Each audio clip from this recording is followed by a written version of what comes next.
Telangana CM Revanth రెడ్డిపై కాంగ్రెస్ బహిష్కృత నేత MLC Teenmar Mallanna చేసిన వ్యాఖ్యలను మంత్రి సీతక్క ఖండించారు. కార్యకర్తల శ్రమతో కాంగ్రెస్ అధికారంలోకి వచ్చిందన్నారు.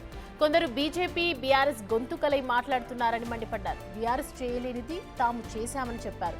కులగణనపై అభ్యంతరాలుంటే శాసన మండలిలో మాట్లాడొచ్చని, కులగణనకు 50 రోజుల సమయం ఇచ్చాం, అది సరిపోదా అని ప్రశ్నించారు.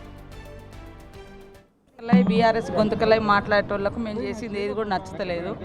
బీజేపీని చేయమంటే దేశంలో సాధ్యం కాదని బీజేపీ నాయకులు ఇక్కడ సన్నాయి నొక్కులు నొక్కుతారు. మేము చేసింది మాత్రం అబద్ధమని ఒక దిక్కు బీజేపీ మాట్లాడతారు, వాళ్ళ ఫాలోవర్స్ వివిధ రూపాలలో ఉన్న వాళ్ళు మాట్లాడతారు. కాబట్టి ఏం తప్పునో చెప్పమంటే చెప్పడం లేదు. 50 రోజుల కంటే ఇంకా ఎక్కువ టైం కూడా మొన్న కూడా ఇచ్చినాం కదా. ఆయన బాగా ఆలోచించుకొని మాట్లాడాలి, ఎక్కువ ఆలోచించుకొని మాట్లాడితే బాగుంటుంది చాలా. ఇంకా రాహుల్ గాంధీ గారిని కోట్ చేసినంటేనే ఆయన గురించి అర్థం.